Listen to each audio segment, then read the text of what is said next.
안녕하세요. 2021년 10월 3일 영유아 예배 시작합니다. 오늘 말씀 제목은 말씀 교육 어려서부터 라는 제목으로 본문 디모데후서 3장 15절 16절 아주 유명한 구절인데요. 제가 읽고 시작하겠습니다. 15절 또 네가 어려서부터 성경을 알았나니 성경은 능히 너로 하여금 그리스도 예수 안에 있는 믿음으로 말미암아 구원에 이르는 지혜가 있게 하느니라. 모든 성경은 하나님의 감동으로 된 것으로 교훈과 책망과 바르게 함과 의로 교육하기에 유익하니. 아멘. 기도할까요? 하나님, 오늘 말씀에 대해서 같이 생각합니다. 우리가 왜 어려서부터 말씀으로 교육받고 훈련시켜야 되는지 우리가 바로 알고 우리 자녀들에게 바로 가르치는 저희들 되게 하여 주시고, 우리 스스로도 계속해서 말씀으로 자라가는 저희들 되게 하여 주십시오. 감사드리오며 거룩하신 예수 그리스도의 이름으로 기도드렸습니다. 아멘. 아멘. 아이가 태어날 때 두뇌가 3분의 1이 발달된다고 합니다.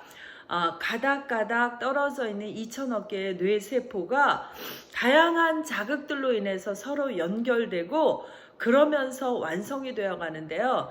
태어난 후에 3년 동안 아이는 급속도로 자신의 뇌를 프로그래밍 한다고 합니다. 어떤 것이냐면 엄마의 수면 습관, 엄마가 아기에게 이유식을 먹이는 과정, 혹은 식사에 대한 규칙성, 주기성 이런 것들이 다 그 36개월 동안 제공된다고 합니다. 그것을 통해서 아이들이 거기에 필요한 뇌 회로나 뇌의 신경을 잘 살려서 그것을 스스로 발전시키고 필요 없는 것들은 또 잘라낸다고 합니다. 뇌가 말랑말랑한 3살까지 성인의 뇌에 80%까지 3세 때에 성장하는데, 이때 가장 먼저 열리는 뇌가 감성을 감지하는 감정의 뇌라고 합니다. 3세 때 뇌의 80%가 완성이 되는데 가장 먼저 열리는 뇌가 감정을 조절하는, 감정을 느낄 수 있는 감성의 뇌라고 합니다. 0세에서 1세 또는 4세는 그 살아가는 동안 부모가 아이의 일생에 인간과의 신뢰감이라든지 기본적인 사랑 관계, 모든 기본적인 감성이 그 시기에 거의 다 형성된다고 하는데요. 뇌가 폭발적으로 발달하는 3살까지 아이와 부모가 주고받는 상호작용은 아이가 행복한 아이가 되는데 필요한 두뇌 체계화 호르몬을 결정한다고 합니다. 결론적으로 아이가 0세에서 3세까지 이 뇌의 급속한 발전으로 그 3세까지의 부모와의 그 상호 교류, 상호 그 관계가 굉장히 중요하다는 얘기입니다. 더 놀라운 사실은 부모의 양육 성향이 자녀의 두뇌의 크기까지 결정을 한다는 사실입니다. 사랑을 받지 못하고 방치한 아이의 뇌는 사랑받은 아이 일반적인 뇌보다 작고 또 위축되고 쪼그라들고 검은 빛깔을 띠고 있는 것을 볼 수 있습니다. 이렇게요. 그러므로 감성의 뇌가 일생에서 가장 빠르게 발달하는 2, 3세 때 아이가 부모와 어떤 관계를 맺느냐에 따라서 아이의 삶이 달라질 수 있는 것이죠.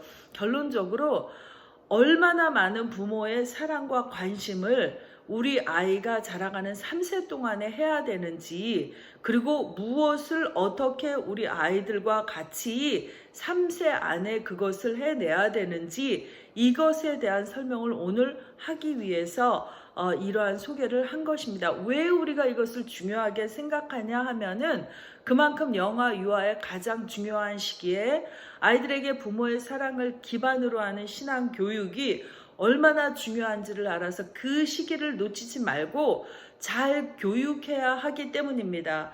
그래서 우리 영유아부가 있는 것입니다. 그래서 유치부가 있고 또 자라가면서 초등부 또 이런 각 부서가 있는 것입니다. 이것에 가장 좋은 예가 되는 사람이 있는데요. 그 사람이 바로 디모데입니다. 오늘 우리가 본문 읽은 디모데후서 3장 15절에 사도 바울은 네가 어려서부터 성경을 알았나니 성경은 능히 너로 하여금 그리스도 예수 안에 있는 믿음으로 말미암아 구원에 이르는 지혜가 있게 한다고 말합니다.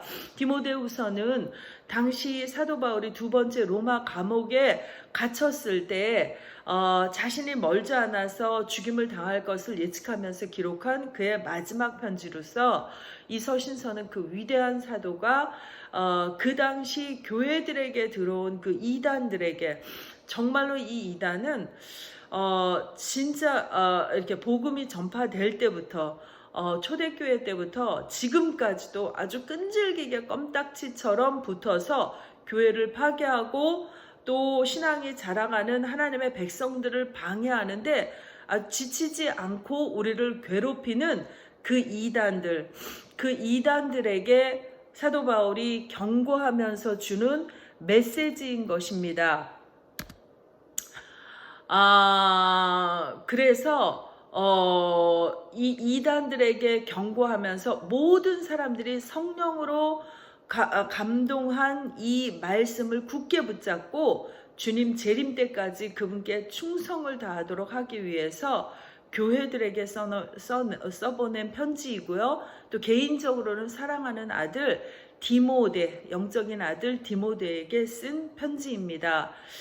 오늘은 그 사도 바울이 디모데에게 네가 어려서부터 성경을 알았나니 하고 말합니다. 이 어려서부터가 중요한데요. 이 어려서부터는 헬라어 브레푸스라는 단어로 두 가지의 뜻이 있어요. 하나는 유아라는 의미로, 하나는 복중에 있는 아이.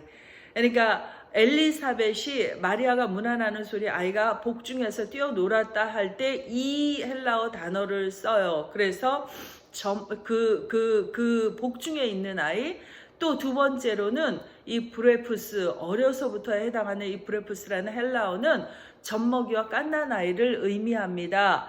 그러니까 예수님께 누가복음 18장 15절에 예수님의 만져주심을 바라고 자기 어린아이들을 데리고 오니까 제자들이 꾸짖었다 그랬거든요.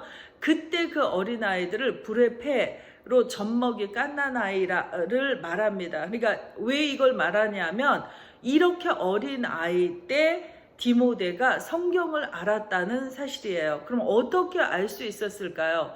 그것은 사도행전 16장 1절에 그의 어머니는 믿는 유대 여자요 아버지는 헬라인이라는 독특한 출생 배경을 가지고 있습니다. 디모데가 아버지는 믿지 않았던 것 같고요. 어머니는 거짓 없는 믿음을 가진 그 외할머니 로이스와 또 그와 동일한 신앙을 가진 어머니 유니게로부터 아마도 복중에서부터 말씀으로 신앙 교육을 받았음을 쉽게 생각할 수 있습니다. 디모데가 살고 있었던 그 소아시아는 로마가 통치했지만 로마 역시 헬라 문화를 받아들이고 특히 소아시아에서는 헬라 문화가 아주 강력하게 지배하고 있었던 것입니다. 사도 바울이 전도 여행을 했을 때 고린도, 에베소, 아덴과 같은 도시들은 모두 헬라의 유명한 도시 중에 하나입니다. 그러니까 소아시아에서 자란 사람은 누구나 할 것 없이 헬라 문화와 철학의 영향을 받고 있었겠죠. 이런 헬라, 즉 그리스 사람은 지혜를 찾는 사람들로서 대표적으로 그 철학자 소크라테스, 플라톤, 아리스토텔레스와 같은 철학적 지성들이 있었던 것입니다. 이러한 헬라 문학이나 철학으로도 하나님을 저들은 찾을 수가 없었고요. 또한 인간 영혼에 대한 답을 그 헬라 문학이나 철학으로도 찾을 수가 없었습니다. 이러한 헬라 문화적 배경에서 디모데가 자랐는데요. 그 디모데는 그가 자라면서 성경을 알았다고 합니다. 그것은 그의 어머니 유니게가 아마도 거의 분명히 유대인으로 성경을 알았고 그 알았다는 것은 말씀 안에서 하나님을 만나 교제했고 그로 인해서 자기 자녀인 디모데를 철저하게 가르치고 훈련할 수 있었던 것이라고 쉽게 추측할 수 있습니다.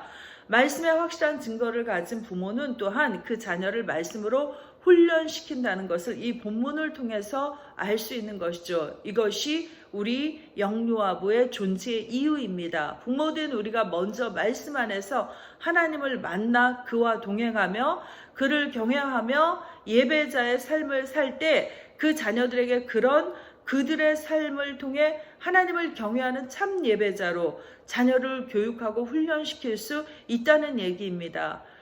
마지막, 요즘과 같은 반기독교적 문화가 팽배한 사회적 환경 가운데서도 전적으로 하나님의 감동으로 된 말씀의 교훈을 붙잡고 거짓 없는 믿음의 삶을 자녀들에게 훈련시킴으로써 하나님 앞에 바르고 온전한 예배자로 키우는 것이 우리 부모들의 가장 큰 사명이고 책무인 것입니다. 우리가 사는 이곳 이 세상에서 하나님과 예수 그리스도와 교회에 대해 철저하게 비호감을 드러내는 이 땅에서 우리는 예수 그리스도만이 우리의 구원이시며 오직 나와 우리 집은 예수 그리스도만을 섬긴다고 분명하게 선포할 수 있는 믿음의 자녀로 키워내는 우리 모두가 되기를 소원합니다. 아멘. 기도하시겠습니다. 하나님 감사합니다. 정말로 강하고 진짜 강한 예수 그리스도를 따르는 군사로 저희가 되고 자녀들을 양육하는 저희가 되게 도와 주시옵소서. 감사드리오며 예수님의 이름으로 기도드렸습니다. 아멘. 주기도문으로 마칠게요. 하늘에 계신 우리 아버지, 이름이 거룩히 여김 받으시오며 나라가 임하옵시며 뜻이 하늘에서 이룬 것 같이 땅에서도 이루어지이다. 오늘날 우리에게 일용할 양식을 주옵시고 우리가 우리에게 죄 지은 자를 사하여 준 것 같이 우리의 죄를 사하여 주옵시고 우리를 시험에 들지 말게 하옵시며 다만 악에서 구하옵소서. 되게 나라와 권세와 영광이 아버지께 영원히 있사옵나이다. 아멘.